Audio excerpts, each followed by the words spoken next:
घरे जदि आपण मानकर किसी पुराना चूड़ी अच्छी ताल आपण मैंने बेकार भावी ताकू जमार भी फिंगतुनि। Hi friends, welcome back my YouTube channel. केमती अच्छे समस्ते भगवान कृपार समस्ते भल थे। आज मुझे आपण मान नुआ नुआ यूजफुल टिप्स आनी जोटा कि आपण मानकर घर आ किचन को बहुत बढ़िया कम लगे।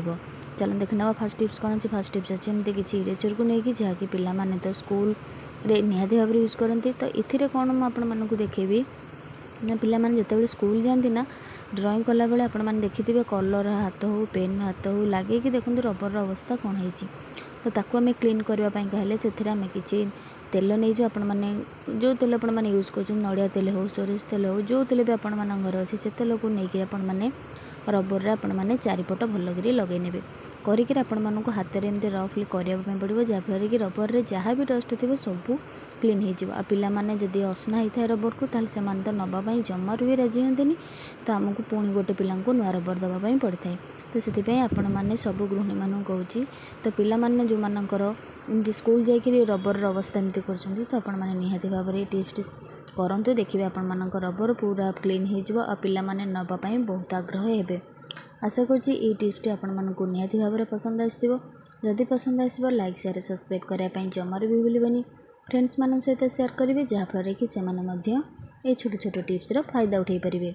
तो देखो मुझे भल कि क्लीन हाथ में कर सारापर तो रबर आपण मैंने प्रथम देखुए केमती डस्ट पूरा कला पड़ी था किंतु जो आम तेल यहाँ क्लीन कले ना देखो पूरा कितनी सुंदर भाव में नुआ टाइप रहीगला। तो आपण मैंने कर सारापर कि कपड़े आपण मानक सुखिला कपड़े भल कि पोछबार अच्छे।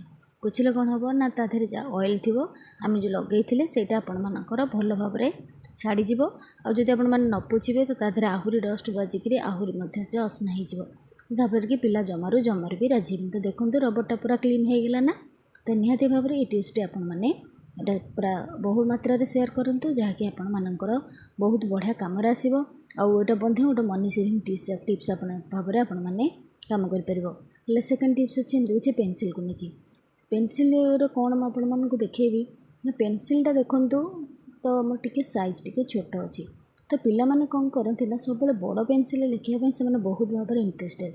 जब छोट पेनसिल हो गला ना से लिखापी जमार भी राजी हमें। तो आम कौन करवा ना आमर जो पेन अच्छी पेन जो कैप जोटा कि आपण मान घरे निहाती भाव में थी जेहेतु पिला माने पाठ पढ़ुं तो पेन कैप थाए।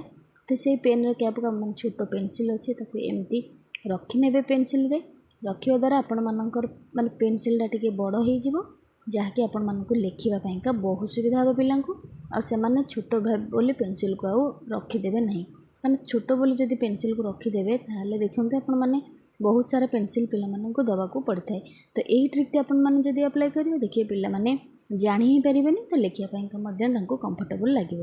आशा करुँच ये टिप्सटी भी पसंद आसो। लास्ट टिप्स अच्छे एमती किसी चूड़ी की नहीं सबू लेडीज मान चूड़ी पिंधा तो बहुत पसंद लगी था।